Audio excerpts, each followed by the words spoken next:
तो आज देश के सामने सबसे बड़ा सवाल यह है कि 16 दिसंबर के बाद देश की राजधानी में क्या कुछ बदला। दरअसल हमें आदत हो गई है सिंबोलिज्म के साथ जीने की। याद करिए, 16 दिसंबर के बाद गृह राज्य मंत्री, गृह सचिव दिल्ली में रात को बसों में घूमते हैं, यह जानने के लिए देश की बसें कितनी सेफ हैं। लेकिन आज 16 दिसंबर से कुछ दिन पहले एक और बड़ा घटनाक्रम होता है, लेकिन केंद्र सरकार के दो मंत्रियों के अलग अलग बोल सामने आते हैं। एक कहते हैं सख्त कार्रवाई होगी, दूसरे कहते हैं कि उबर पर बैन लगाना सही नहीं है। सवाल महिलाओं की सुरक्षा को लेकर है और दिल्ली में बलात्कार की घटनाएं, महिलाओं के खिलाफ अपराध लगातार बढ़ रहा है। सवाल यह है, इन सब से हम निपटेंगे कैसे? उनकी लापरवाही रही है। देखिए, मैं आपको एक बात बताता हूँ। आखिर नए नए उपक्रम आ रहे हैं। अभी जैसे फोन पर कहीं टैक्सी मिलती है, कहीं आपने उसको अलग अलग इलेक्ट्रॉनिक्स माध्यम से जो परिवर्तन हो रहे हैं वो सिस्टम आ रही है। कल अगर रेलवे में एक्सीडेंट हो गया तो रेलवे बंद कर दो, टैक्सी में हुआ तो टैक्सी बंद कर दो, बस में हुआ तो बस बंद कर दो। तो ये तो बात ठीक नहीं होगी। बात ठीक नहीं होगी। कुछ इस अंदाज में नितिन गडकरी ने अपनी ही सरकार के फैसले पर अपनी प्रतिक्रिया दी। दिल्ली कैब रेप मामले में सरकार ने उबर कैब कंपनी को ब्लैकलिस्ट कर दिया, लेकिन गडकरी साहब को ये फैसला सही नहीं लगा। उनके मुताबिक तो इस लिहाज से अगर बस या ट्रेन में ऐसी घटनाएं हो जाएं, तो क्या उनको भी बैन कर दिया जाए? सवाल सरकार के एक मंत्री का था, बावजूद इसके सरकार का फैसला नहीं बदला। गृह मंत्री राजनाथ सिंह ने राज्यसभा में कहा कि उबर या उस जैसी दूसरी ऐप बेस्ड कैब कंपनियों को देश भर में रोक दिया जाएगा। गृह मंत्रालय ने सभी राज्य सरकारों, संघ राज्य, क्षेत्र प्रशासनों को यह इंश्योर करने की सलाह दी है कि वेब बेस्ड टैक्सियों का चलाया जाना बंद कर दिया जाए। तस्वीर वाकई समझ में नहीं आती। सरकार के एक मंत्री फैसले पर अड़िग हैं, तो दूसरे उस फैसले की समझ पर सवाल उठाते हैं। सवाल ये भी है कि क्या सरकार ने इस मामले पर उठते जनता के गुस्से को शांत करने के लिए जल्दबाजी में उबर को बैन करने का फैसला किया? क्या निर्भया मामले जैसे प्रदर्शनों को रोकने के लिए सरकार ने हड़बड़ी में ये कदम उठाया? इसी पहलू को लेते हुए कांग्रेस सरकार पर हमलावर हो गई। कांग्रेसी नेताओं ने दो मंत्रियों से अलग अलग बयान को कंफ्यूजन करार दिया। साथ ही ये भी कहा कि सरकार ने हड़बड़ी में फैसला किया। जल्दबाजी में लिया गया निर्णय, इतनी जल्दबाजी में नहीं करना चाहिए। तो जितनी जल्दबाजी जो है अपराधी को लेकर करनी चाहिए, तो बजाय उसके किस तरफ सरकार फंसी तो बीजेपी के नेता भी मैदान में कूदे और आनन फानन में गडकरी के बयानों के सही मायने समझाते नजर आए। और अधिक कदम उठाने की जरूरत है। जो गडकरी जी के मामले पे लोग बवाल मचा रहे हैं या राजनीति कर रहे हैं, उनका ये कहना था सिर्फ कि भाई बैन केवल सोल्यूशन नहीं है जाके, क्योंकि आज कल दूसरी टैक्सीज जो चल रही हैं, दूसरी कंपनियों की चल रही हैं, उनको अभी से आपको आगाह करना पड़ेगा कि जो नियम है उनका पालन किया जाए। विपक्ष और जनता का गुस्सा और अपनों के सवाल। कैब रेप केस में मोदी सरकार के लिए समझना मुश्किल होता जा रहा है कि पहले किसे समझाएं, विरोधियों को या अपनों को। मोहित राज दुबे, न्यूज नेशन, दिल्ली।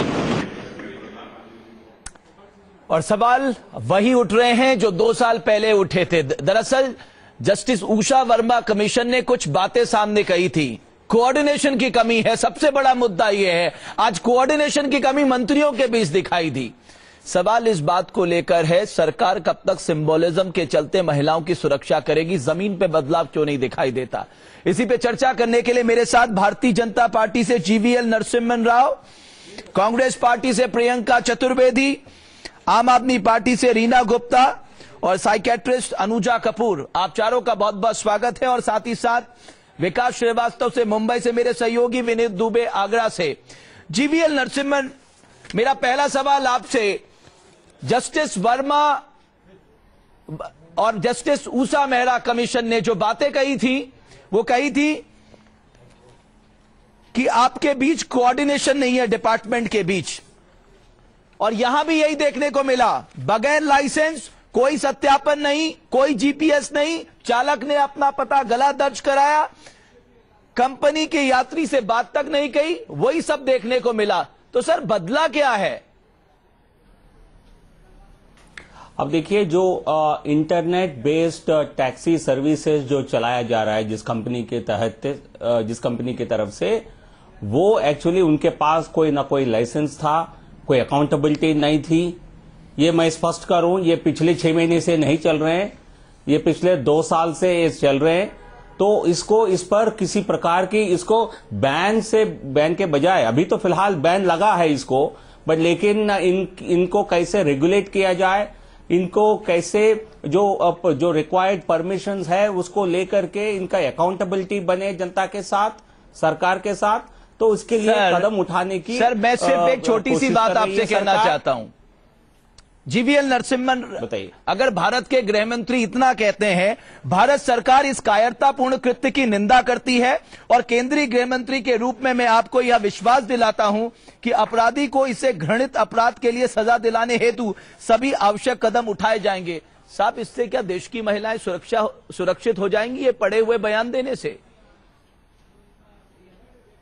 लेकिन उसके लिए जो भी वो, उसी का आप नतीजा देख रहे हैं। कल से जो एक्शन लिया जा रहा है उन कंपनियों पर, और जिस प्रकार की वेरिफिकेशन कराने की जो आवश्यकता थी, जो कराया नहीं, उसके खिलाफ एक्शन लिया जा रहा है। सर आप हमेशा खिलाफ एफआईआर एक्शन और रिएक्शन की बात करते हैं। प्रियंका चतुर्वेदी, आप मुझे जवाब दे सकती हैं? कुछ बोलना चाहूंगी जी, प्रियंका चतुर्वेदी, उसके बाद मैं रीना गुप्ता जी के पास आता हूं। प्रियंका, आप जवाब दीजिए।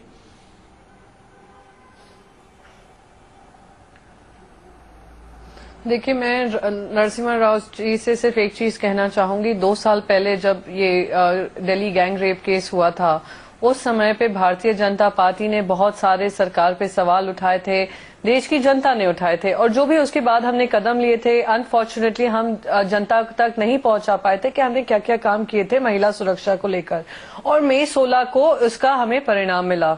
उसके बाद उस इलेक्शन रैली तक, हर इलेक्शन रैली में प्रधानमंत्री, जो अब हमारे प्रधानमंत्री हैं, उन्होंने रैली का ये मुद्दा बनाया था, बहुत हुआ नारी पर वार, अब की बार मोदी सरकार। तो हम चाहते थे कि ये जो बातें बड़ी बड़ी कर रहे थे, तो जब सत्ता में आते हैं वो जानते हैं कि क्या क्या चैलेंजेस हैं, क्या क्या लूप होल्स हैं, उनको कैसे हम बेस्ट वे में कवर करें। और ये पहला रेप नहीं है दिल्ली में, बहुत सारे रेप केसेस हो चुके हैं, बहुत सारी चीजें सामने आई हैं, पर अभी भी हम नहीं देख रहे हैं। हम पर एक और आरोप लगाया गया था। नहीं, एक मिनट, दिल्ली रेप कैपिटल नहीं है, जितनी बड़ी रेप कैपिटल मध्य प्रदेश है। एक मिनट, स्टेट के मामले में मध्य प्रदेश सबसे ऊपर है। मुझे कंप्लीट करने दीजिए, मुझे कंप्लीट करने दीजिए, आप सवाल पूछिएगा। मुझे कंप्लीट कर लेने दीजिए भट्ट जी, फिर आपको जो मुझसे सवाल पूछना है पूछ सकते हैं। मैं बस यहाँ पे कहना चाहूंगी, एक और हम पे आरोप लगाया था निर्भया फंड्स हमने एलोकेट नहीं किए थे उसको गठित करने के बाद। मैं इनकी सरकार से पूछना चाहती हूँ, 6 महीने हो गए हैं, उन्होंने क्या क्या नियम कानून बनाए हैं? नियम कानून को छोड़िए, क्या क्या ऐसे कदम उठाए हैं इन 6 महीनों में, जो कि एक आपका ये चुनावी मुद्दा था जहां पे आपने महिलाओं की सुरक्षा की तरफ ध्यान दिया होगा। और आज तक तो पक्ष विपक्ष इस चीज के बारे में सवाल का जवाब जीवीएल नरसिम्हन से लूंगा। रीना, अलग अलग राय देख 2 रहे साल हैं, में क्या कुछ बदला? नहीं देख रहे हैं 2 साल में क्या कुछ बदला? 2 साल पहले बड़े बड़े प्रोमिसेस हुए थे इस देश से कि 2 साल में कुछ नहीं बदला है, सिर्फ महिला का नाम बदल गया है और कांग्रेस की जगह बीजेपी आ गई है। उसके अलावा आज आप सड़क पर देखें तो महिला सेफ फील करती है कि नहीं फील करती है, उसमें कोई भी चेंज नहीं आया है। सरकारें बदल गई हैं और विक्टिम का नाम बदल गया है। मैं जीवीएल नरसिम्हा राव जी से पूछना चाहूंगी कि ये जो टैक्सी वाला जो चालक था, इसने एक नहीं, ये उबर कंपनी हो चाहे कोई और कंपनी हो, इन्होंने इस दिल्ली का एक नहीं, इन्होंने दिल्ली के कई कानून तोड़े।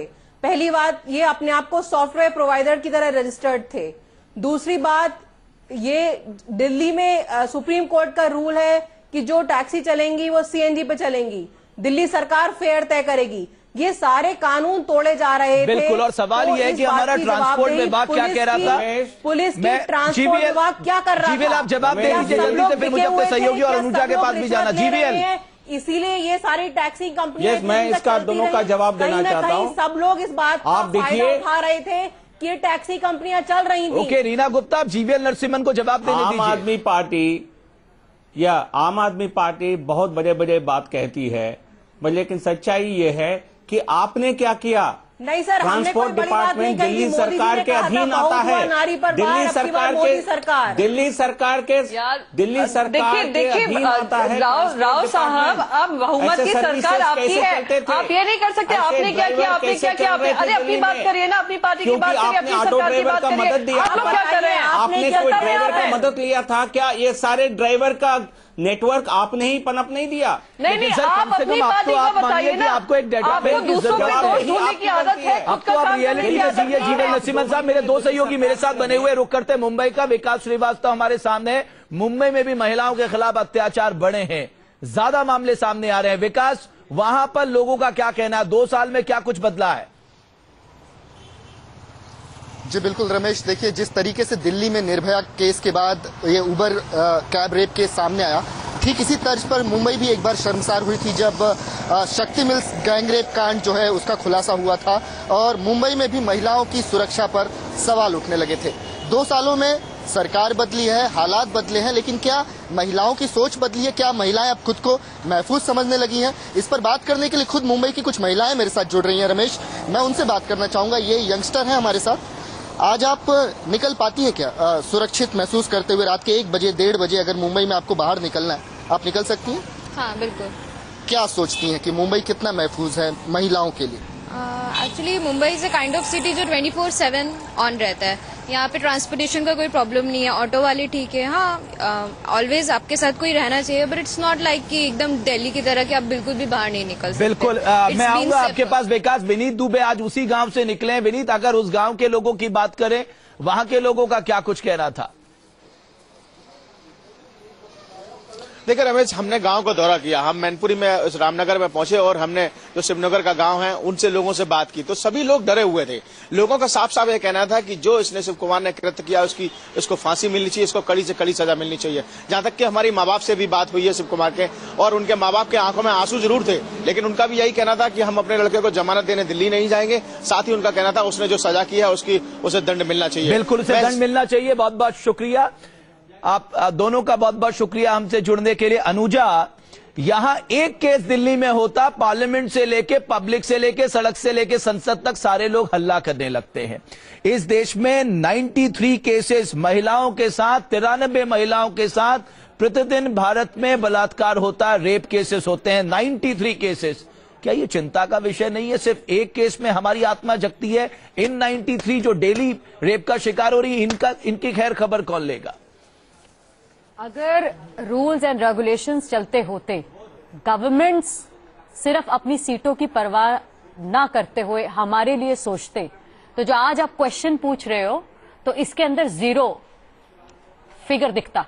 बट प्रॉब्लम यही है कि हमारी एक सरकार आती है, एक सरकार जाती है और मुद्दे में वुमेन को लेकर आती है उसकी रिस्पॉन्सिबिलिटी देखने के लिए, पर अकाउंटेबिलिटी में खड़ी नहीं होती है।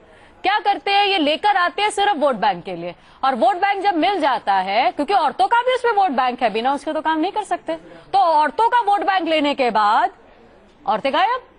तो अब उनका पूछने वाला कौन है? उनको पूछने वाला कोई नहीं है, क्योंकि वोट बैंक इज फिनिश। लेकिन जीवीएल नरसिम्हन साहब, आपको इसलिए जवाब देना पड़ेगा क्योंकि सही कहा प्रियंका ने, आपका स्लोगन था बहुत हुआ नारी पे वार, अब की बार मोदी सरकार। हम रुक रहे हैं जीवीएल नरसिम्हन, फिर आपको जवाब देना होगा इस सवाल का। हम जल्द हाजिर होते हैं, आप कहीं मत जाइए।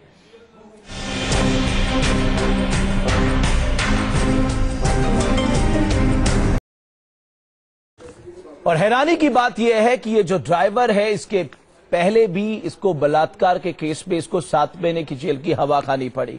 उसके बाद ये छूट कर आता है, देश की राजधानी में टैक्सी चलाता है, फिर एक वारदात को अंजाम देता है। अब देश के गृह मंत्री कह रहे हैं कि उनको बख्शा नहीं जाएगा। सवाल महिलाओं की सुरक्षा को लेकर है। तमाम तौर पर पार्लियामेंट में कई बार चर्चा हो चुकी है।